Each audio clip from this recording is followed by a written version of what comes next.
1 year Bible reading plan, 1 साल का Bible reading plan. First Thessalonians 2 chapter 17 verse से 3 chapter 1 verse से 13 verse. आइज़ाया 57 chapter 58 chapter. 1 साल का बाइबल रीडिंग प्लान। पहले तिस्सलुनिकियों की पत्री 2 अध्याय 17 वचन से 3 अध्याय 1 वचन से 13 वचन तक। यशायाह की भविष्यवाणी 57 अध्याय 58 अध्याय। हम पढ़ेंगे इंग्लिश में किंग्स जेम्स वर्जन में से, हिंदी में पढ़ेंगे BSI बाइबल में से। आइए पवित्र आत्मा, आपके बिना ये वचन पढ़ना व्यर्थ जाएगा। हमारी मदद करो, हमें वचन के भाग समझाइए और हमारा जीवन विश्वास में बदलता जाए और परमेश्वर के काम हमें समझ में आने लगे। नासरी यीशु के नाम में हमारे समझ खोल दे और हम पर वचन पूर्ण रूप से ग्रहण करने की काबिलियत, कुव्वत प्राप्त होने दे। नासरी यीशु के नाम से मांगते हैं, सुन और कबूल कर पिता। आमीन, आमीन, आमीन। फर्स्ट थेस्सलोनियंस 2 चैप्टर 17 वर्स से हम पढ़ते हुए जाएंगे 3 चैप्टर के 1 से 16 वर्स, 1 से 13 वर्स तक हम पढ़ेंगे किंग्स जेम्स वर्जन में से 17 वर्स से। But we, brethren, being taken from you for a short time in presence, not in heart, endeavored the more abundantly to see your face with great desire. Wherefore we would have come unto you, even I, Paul, once and again, but Satan hindered us. For what is our hope, or joy, or crown of rejoicing? Are not even ye in the presence of our Lord Jesus Christ at his coming? For ye are our glory and joy. Chapter 3 1 verse से 13 verse तक पढ़ेंगे। Why Paul sent Timothy to them, his good report a consolation to him. Wherefore when we could no longer forbear, we thought it good to be left at Athens alone, and sent Timotheus, our brother and minister of God, and our fellow laborer in the gospel of Christ, to establish you and to comfort you concerning your faith, that no man should be moved by these afflictions. For yourselves know that we are appointed thereunto. For verily, when we were with you, we told you before that we should suffer tribulation, even as it came to pass, and ye know. For this cause, when I could no longer forbear, I sent to know your faith, lest by some means the tempter have tempted you, and our labor be in vain. Hallelujah. तो हमारे ऊपर जो भी ANM ministry मेहनत उठा रही है ना, प्रॉफिट बजिंदर सिंह जी की मिनिस्ट्री मेहनत उठा रहे, वो हमको वचन सिखा रहे, वो हमारे जीवन को सुधार ला रहे, वो हमें भविष्यवाणियों से हमारे मन को तसल्ली दे रहे, मेहनत कर रहे हैं, वो चंगाइयों को हम तक पहुंचा रहे, हमको परमेश्वर के अभिषेक से भरने में सहायता कर रहे, कितना कुछ कर रहे हैं वो। ओके तो अगर हम ये बात को देखिए, 5 वचन क्या कहता है। For this cause when I could no longer forbear, I sent to know your faith, lest by some means, I sent to know your faith, lest by some means, यानी हमारे विश्वास कैसे है, कैसा चल रहा है, क्या हम ठीक से चल रहे हैं, हमारे बारे में पूछताछ के लिए लोगों को ठहराया जाता है। Hallelujah. Lest by some means the tempter have tempted you and our labor be in vain. तो हम अपने लोगों की देखभाल करते वक्त उनके बातों का विश्वास में बढ़ोतरी हो रही या नहीं हो रही, इसके बारे में भी हमको ध्यान रखने वाला एक इंतज़ाम रखना पड़ता है, नहीं तो परीक्षा करने वाला परीक्षा कर देगा और इन लोगों ने जो काम किए हैं वो व्यर्थ करा देगा, है ना। तो इस प्रकार से सेवा करना मतलब सिर्फ सेवा नहीं रहता है, उसके बाद उस सेवा को संभाल कर रखने के लिए उन लोगों के बीच में जाकर उनके विश्वास की परख भी करनी चाहिए। परख यानी जांचना चाहिए क्या विश्वास बढ़ रहा है या नहीं। 6 वचन से आगे, 6 वर्स से आगे, but now when Timothy came from you unto us and brought us good tidings of your faith and charity, and that ye have good remembrance of us, always desiring greatly to see us as we also to see you. Therefore, brethren, we were comforted over you in all our affliction and distress by your faith. उनको आनंद आता है जब ये एक good news उनको मिल जाती है कि हाँ, हमने जिनके ऊपर काम किया है वो आनंदित है, वो हर्षित है, वो अपने आप को परमेश्वर के लिए दे रहे हैं और अपने अंदर से भी लोगों के बीच में दया के काम कर रहे हैं, वो वचन का काम कर रहे हैं। ये सब कुछ वो जब रिजल्ट्स लेकर आता है तो जो सेवा करने वाला है उसका मन आनंदित हो जाता है। Hallelujah. Therefore, brethren, we were comforted over you in all our affliction and distress by your faith. For now we live, if ye stand fast in the Lord. For what thanks can we render to God again for you? For all the joy wherewith we joy for your sakes before our God, night and day, praying exceedingly that we might see your face and might perfect that which is lacking in your faith.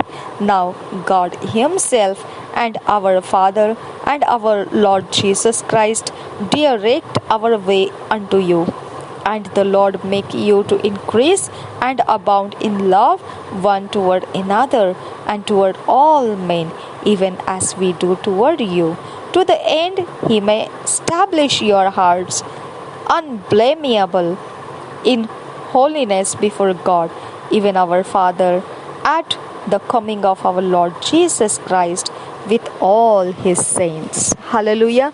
इसमें हम इतना ही ज़्यादातर हमको पता चलता है कि हम पर जो सेवा करते हैं उनको रिजल्ट्स दिखने से आनंदित होते हैं, वो है ना। हमने रिजल्ट्स कैसे देखते हैं, हम लोगों के बीच में जाते हैं, सेवा किए हुए लोगों के बीच में, और उनके विश्वास को हम देखते हैं क्या उनके विश्वास में परिपक्वता आ रही है या नहीं आ रही है। हालेलुया। देखिए, पहले थिस्सलुनीकियों की पत्री 2 अध्याय का 17 वचन से हम पढ़ते जाएंगे 3 अध्याय का 1 वचन से 16 वचन तक। हे भाइयों, जब हम थोड़ी देर के लिए मन में नहीं वरन प्रगट में तुमसे अलग हो गए थे, तो हमने बड़ी लालसा के साथ तुम्हारा मुंह देखने के लिए और भी अधिक यत्न किया। हालेलुया। 18 वचन से आगे पढ़ेंगे। इसलिए हमने, अर्थात मुझ पौलुस ने, एक बार नहीं वरन 2 बार तुम्हारे पास आना चाहा, परंतु शैतान हमें रोके रहा। भला हमारी आशा या आनंद या बड़ाई का मुकुट क्या है? क्या हमारे प्रभु यीशु के सम्मुख इसके आने के समय तुम ही न होंगे? हमारी बड़ाई और आनंद तुम ही हो। हालेलुया। रिबांता शराबा खासियास खुल बरांद्रा खासे अदिंत आहशकर बखासे। तिमोथियस का भेजा जाना, 3 अध्याय पहले वचन से। इसलिए जब हमसे और न रहा गया तो हमने यह ठहराया कि एथेंस में अकेले रह जाए, और हमने तिमोथियस को, जो मसीह के सुसमाचार में हमारा भाई और परमेश्वर का सेवक है, इसलिए भेजा कि वह तुम्हें स्थिर करे और तुम्हारे विश्वास के विषय में तुम्हें समझाए कि कोई इन क्लेशों के कारण डगमगा ना जाए, क्योंकि तुम आप जानते हो कि हम इन्हीं के लिए ठहराए गए हैं। क्योंकि पहले ही जब हम तुम्हारे यहाँ थे तो तुमसे कहा करते थे कि हमें क्लेश उठाने पड़ेंगे, और ऐसा ही हुआ है, जैसा कि तुम जानते भी हो। इस कारण जब मुझसे और न रहा गया तो तुम्हारे विश्वास का हाल जानने के लिए भेजा। हालेलुया। कि कहीं ऐसा न हो कि परीक्षा करने वाले ने तुम्हारी परीक्षा की हो और हमारा परिश्रम व्यर्थ हो गया हो। परीक्षा करने वाला जब परीक्षा करने जाता है उन लोगों के ऊपर, जो लोगों के ऊपर हम सेवा किए हैं, तो वो लोगों को जाके वो हमारे विरोध बातें करता है। ओके, वो हमारे विरोध बातें करता है, वो हमारे मिनिस्ट्री के बारे में गलत जानकारियाँ देता है और लोगों का विश्वास हमारे ऊपर से उतार देता है और उनको ऐसे जगह में मोड़ देता है जहाँ से उनका फ़ायदा होगा, ना कि वो लोगों का। वो मोड़ने वाला, भटकाने वाले का फ़ायदा जो रहता है वो करा लेगा, लेकिन वो लोगों का फ़ायदा नहीं होगा। ओके, तो उस प्रकार से मनुष्य को, मसीही लोगों को जो नए विश्वास में आ रहे हैं, उनको भटका दिया जाता है। ओके, उनको गलत दिशाएं दिखा दी जाती है, उनको ऐसी बातें बोल दी जाती है कि वो फैसला लेते हैं, नहीं नहीं हम तो ये चर्च में हम नहीं जाएंगे, नहीं ऐसा सुना है, नहीं वो वहाँ तो हम ऐसे नहीं जाएंगे, नहीं वो तो बिल्कुल नहीं सही नहीं है, नहीं वहाँ नहीं होंगे हम। तो ये कहाँ से आ गया? ये आपका जो पहला विश्वास था उस कलीसिया में, अब क्यों हटा दिया गया? ओके, क्योंकि आप परीक्षा कर दिए गए और परीक्षा में परीक्षा करने वाला आपको जो बोला उस पर आपका भरोसा आ गया। ओके, शायद से आपने देखा होगा, शायद से आपको मालूम पड़ा होगा कुछ, तो हाँ सच में जैसा बोला वैसा ही था, लेकिन वही बात तो हवा की भी तो हुई थी। उसने भी देखा, क्या सच में शैतान सच बोल रहा है क्या? सर्प सच बोल रहा है क्या सच में ऐसा ही है क्या वो फल? फिर बाद में उसने बोला हाँ बिल्कुल वैसा ही है जैसा सर्प बोल रहा है। तो फिर हम भी वही करते हैं, हम भी बोलते हैं हाँ बिल्कुल वैसा ही है जैसा मैंने सुना था, वहाँ मुझे पता है वो कलीसिया का ये प्रॉब्लम चल रहा है। ओके, तो मुझे वहाँ नहीं जाना चाहिए। ओके, ये किसने बोला आपको? जो परीक्षा कर रहा है वो आया था आपके पास और आपने उसकी बातों को परखा, देखा, जांचा और पता चला हाँ बिल्कुल वैसा ही है। ओके, और आप फिर पीछे हट जाते, कलीसिया छोड़ देते, दूसरे जगह चले जाते, लेकिन आपका तो बड़ा नुकसान हो ही गया। ओके, और वो जो आपका परीक्षा करने वाला है उसका फ़ायदा हो गया।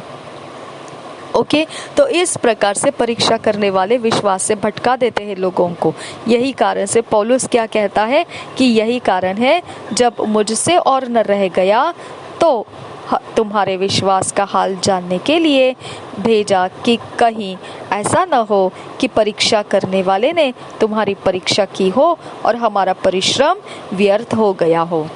फिर अगर हमारी परीक्षा हुई है और हम उस परीक्षा में, समझो जो परीक्षा करने के लिए हमें बताया गया था, हमने उन बातों के पीछे हो लिए, तो फिर हमारा बर्ताव उन लोगों के साथ, फिर जो कलीसिया में जो लोगों के साथ अच्छा था, खराब होने लगता है। हाँ, हमारा बर्ताव उनसे मुँह छुपाने के जैसा हो जाता है। ओके, हमारा बर्ताव ऐसा हो जाता है कि हम उनका सामना नहीं करना चाहते हैं, क्योंकि हमारा मन क्या हो गया? करप्ट हो गया। हमारे मन के अंदर जानकारियाँ आ गई जो हमको अब बता रही है कि अब ये लोगों से नहीं मिलना चाहिए, नहीं ये लोगों की कलीसिया में नहीं जाना चाहिए, नहीं ये पासबान से हमको मुलाकात बंद कर देना चाहिए। तो ये सब होने के बाद में हम उनके साथ का बर्ताव जो होता है वो जाहिर कर देता है क्या परीक्षा करने वाले ने परीक्षा की तो हम उस परीक्षा को अधीन हो गए या हम उस परीक्षा को निपट कर बाहर आए। ओके, अगर अधीन नहीं हुए हैं तो हमारा चाल चलन इस प्रकार से रहेगा। देखिए क्या लिखा है, तीमुथियुस द्वारा समाचार मिलना, 6 वचन से आगे। पर अभी तीमुथियुस ने जो तुम्हारे पास से हमारे यहाँ आया है, तुम्हारे विश्वास और प्रेम का सुसमाचार सुनाया और इस बात को भी सुनाया कि तुम सदा प्रेम के साथ हमें स्मरण करते हो और हमारे देखने की लालसा रखते हो, जैसा हम भी तुम्हें देखने की। इसलिए हे भाइयों, हमने अपने सारे दुख और क्लेश में तुम्हारे विश्वास से तुम्हारे विषय में शांति पाई। हालेलुया। जब पता चलता है कि लोग हमारे बारे में सही चल रहे हैं और विश्वास में चल रहे हैं और हमारी बातों की, कही हुई बातों की वो देखभाल कर रहे हैं, आज्ञा पालन कर रहे हैं, ये सब कुछ सही चल रहा है और उनका विश्वास में बढ़ोतरी है, प्रेम है, तो ये सब देखकर फिर काम करने वाला, जो सेवा करने वाला सेवक हमेशा शांति प्राप्त करता है। हालेलुया। तो इसके लिए प्रोवर्ब्स में, नीति वचन में भी बोला है, बुद्धिमान बेटा अपने पिता को प्रसन्न करता है। हालेलुया। बुद्धिमान बेटा अपने पिता को प्रसन्न करता है। तो हमारे ऊपर सेवा करने वाले को हम कैसे प्रसन्न करते हैं? परीक्षाओं में हमारे अंदर जो कुछ भी भरा जाता है किसी के विरोध में, उसके साथ हम क्या करते हैं? क्या हवा की तरह करते हैं? हम विश्वास कर लेते हैं, देख परख के पता चल जाता है, प्रूफ हो जाता है, अरे सच है, ये सच है, वैसा ही है, वैसा ही है, तो फिर हम क्या हो गए? हमारे चाल चलन में बदल जाते हैं। उन लोगों से हम दूर हट जाते हैं, क्योंकि अब हमारी सोचें उनके बारे में करप्ट हो जाती है। लेकिन अगर हमने उससे निपट लिया मसीही तरीकों से, तो फिर हमारी सोचें उसके बाद भी प्रेम से भरी हुई रहती है, उसके बाद भी संगति में बनी रहती है, उसके बाद भी, उसके बावजूद क्या घटी है, क्या कमी है, इसके बावजूद हम मसीह के जो चाल चलन है उसमें बने रहते हैं। हालेलुया। तो उस प्रकार का हम शांति देने वाले लोग बन जाते हैं। हम किसी का नुकसान करने वाले, कोई सेवा करने वाले का दोष पकड़कर उसको दुख देने वाले नहीं बनते हैं। आमीन। तो ये बुद्धिमानी का असर होता है कि हम अपने सेवा करने वालों को शांति से रखते हैं, क्योंकि अब यदि तुम प्रभु में स्थिर रहो तो हम जीवित हैं, और जैसा आनंद हमें तुम्हारे कारण अपने परमेश्वर के सामने है, उसके बदले तुम्हारे विषय में हम किस रीति से परमेश्वर का धन्यवाद करें। हम रात दिन बहुत ही प्रार्थना करते रहते हैं कि तुम्हारा मुँह देखे और तुम्हारे विश्वास की घटी पूरी करे। अब हमारा परमेश्वर और पिता आप ही और हमारा प्रभु यीशु तुम्हारे यहाँ आने में हमारी अगुवाई करे, और प्रभु ऐसा करे कि जैसा हम तुमसे प्रेम रखते हैं वैसा ही तुम्हारा प्रेम भी आपस में और सब मनुष्यों के साथ बढ़े और उन्नति करता जाए, ताकि वह तुम्हारे मनों को ऐसा स्थिर करे कि जब हमारा प्रभु यीशु अपने सब पवित्र लोगों के साथ आए तो वे हमारे परमेश्वर और पिता के सामने पवित्रता में निर्दोष ठहरे। आमीन। तो हम यीशु के आगमन के लिए विश्वास में लोगों को संभाल रहे हैं। हम अपने फायदे के लिए नहीं, हम अपनी लालसाओं के लिए नहीं, हम यीशु के आगमन में हम सब दिखाई दे, ये कारण से हम एक दूसरे के साथ शांति में और विश्वास में परिपूर्ण परिपक्वता के साथ बने रहते हैं। आमीन। तो सेवा करना और सेवा लेना दोनों में शांति रहना चाहिए, दोनों के अंदर बहसबाजी नहीं होनी चाहिए, दोनों के अंदर एक समान विश्वास होना चाहिए कि नहीं, ये भी सही है, ये चल रहे हैं, ये ठीक है। मुझे जो लोग करप्शन की बातें बता रहे हैं, ऐसा कुछ भी रहेगा भी तो मुझे उससे कुछ लेना देना नहीं है, वो तो उनका मैटर है, परमेश्वर उनके साथ है। आमीन। परमेश्वर उनके बारे में सोचेगा इस बारे में। आमीन। लेकिन इसका न्याय तो मैं नहीं करूँगा, इसके कारण मसीह प्रेम मैं कम नहीं करूँगा, इसके कारण मसीह चाल चलन उनके सामने कभी भी मैं छोड़ूंगा नहीं। तो ये होता है बुद्धिमानी से निपटना, ठीक है। और इसके कारण फिर विश्वासी जीवन और सेवा करने वाले का जीवन एक दूसरे में हमेशा प्रेम में स्थापित रहता है, कभी डगमगाता नहीं है। सालों के बाद भी अगर वो मुलाकात करे, कभी पता चले आपको तो याद आए उनकी, तो हमेशा लालसा करेंगे आप कि हमारी मुलाकात हो जाए, क्योंकि मन दूषित आपने होने नहीं दिया। आमीन। ये लेसन हमको सीखना ज़रूरी है, क्योंकि हमारा मन हमेशा कलीसियाओं के बारे में, सेवा करने वालों के बारे में दूषित कर दिया जाता है, लेकिन हमने उस दूषित को किस तरह से निपटना है उसके बारे में आपको समझ में आना चाहिए। मसीही तरीकों से उसे निपटना है। न्याय नहीं करना है। हमारे हाथ में क्या है कि हम उनकी पूरी जानकारी ले सके? कुछ भी नहीं है। जो भी जानकारी आई है वो आधी अधूरी है। जैसा हवा को इतना ही बताया गया था, तो खाएगी फल तो मरेगी नहीं, लेकिन ये नहीं बताया था वो नंगी रहेगी, वो उसको दिखाई देंगे और एक दूसरे के नंगेपन दिखाई देंगे, वो परमेश्वर उनसे क्रोधित हो जाएगा, परमेश्वर उनको निकाल देगा अदन बगीचे से। ये बाकी जो साइड इफ़ेक्ट्स है वो नहीं बताया था। है ना। तो वैसे ही लोग जब आपको किसी मिनिस्ट्री के बारे में, किसी लोगों के बारे में विश्वास ख़त्म करने वाली बातें बोलने लगते, तो एक तरफ से वो बोल रहे होते, उनको दूसरा उनका साइड इफ़ेक्ट्स वो आपको नहीं बताते हैं। ओके, और वो साइड इफ़ेक्ट्स आप जब उनकी बातों के नीचे आ जाते हैं तभी जाके उसके साइड इफ़ेक्ट्स आपको पता चलता है, आपका नुकसान हो रहा है। आमीन। तो इस प्रकार से आपका विश्वास का जीवन विश्वासियों के बीच में और सेवा के बीच में निर्दोष रहना चाहिए, निष्कलंक, निरुपद्रवी, मसीही चाल चलन में और प्रेम के साथ भरा हुआ रहना चाहिए। ओके, लेकिन करप्टेड माइंड ऐसा नहीं रहता है। हालेलुया। तो इसके लिए आपको करप्शन से कैसा निपटना चाहिए वो सोच कर रखना, और उसके सामना करने का समय आता है तब वही यूज़ करो जो आपने सीख रखा है, बुद्धिमानी के साथ उसे निपटना है और अपने मसीह चाल चलन, मसीह लोगों के बीच में पूर्ण रूप से सिद्धता में जीना है। हालेलुया। कभी भी उसके अंदर खोट नहीं आना चाहिए। आमीन। धन्यवाद करते हैं पिता परमेश्वर, पवित्र आत्मा, ये वचन इतने सामर्थ्य से परमेश्वर हमारे जीवन में तूने भरा है, हमें ये फिट एंड फिक्स कर रहा है और हमें ईश्वरीय ऑर्डरलीनेस में ला रहा है। इसके लिए हम आपको धन्यवाद करते हैं। Thank you Jesus. नासरी यीशु मसीह के नाम में आमीन, आमीन, आमीन।